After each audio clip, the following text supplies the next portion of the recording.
सकाळीच आमच्या गावातली बारीक बारीक पोरी दिसलेल्या त्यावेळी आई हल्लो करीत होते. तसाच लगेच तिथल्या निघलो इकडं पाडग्याला जायला. जय्यू भाईला काहीतरी काम होता.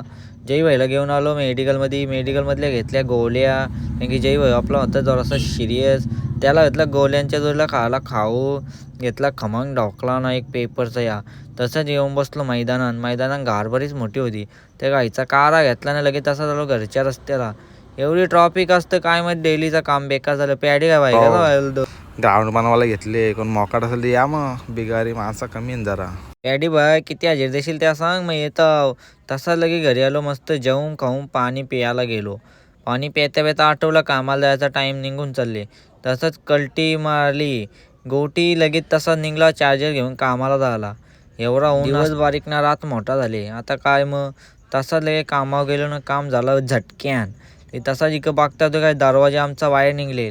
तसाच दरवाजाला ठोके घेतले. मोर मोर तसा लगे कल्टी मारली ना गेलो वडापाव खाला. या धुलीन काय वडापाव खायचा एवढी धूल खाल्ल्यावर. तसाच लगे आलो घरी. मिडल क्लासची लाईफ अशीच. बल्ब झालता बंद त्याला लावली बॅट चालू. तसाच लगे टॅबमध्ये वाजले 6:38 घेतला बिस्किट खायला. आपला डाएट लय बेकार भेटेल त्या रंगसोवाचा. तसंच बघता इकडं वाय आली ती सारारा घालून. याला काय बोलताना काय माहीत नुसती शायनिंग मारतं. मग मी बोलल्यावर काय मग माझा तोंड दिसतं म्हणून मी काही नाही बोलत. तसंच घेतलेलं बिर्याणीचा भात त्याला ठेवलेलं वाळत. तसाच तो भात बनवपर्यंत आपण घेतले सोयाबीन चिमकवीत.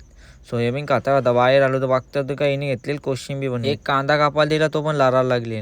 तीच बी लागली खायला. आता काय ते तसाच बिर्याणीचा दम मारीत घेतले. तिला दम मारताना तो मी गेलो बाहेर बारीक पडची सायकल होती ती घेतली चालवायला. तो बाबू लाराच्या आधी मी सायकल उडवली हवेनं बाबूची हवेली केली. तसंच बसलो जेवायला. घेतला सलाड, बोरांची भाजी न बिर्याणी. त्या खाता खाता सिद्धांतला पण बोलवले. सिद्धांत पण आला जेवायला. भाजीचा कसा काही होता त्याला रेट दिलं ना. आम्ही आजच्या ब्लॉगला करतो समाप्त. भेटून एक ब्लॉगमध्ये. तोपर्यंत बाई बाई गाईज.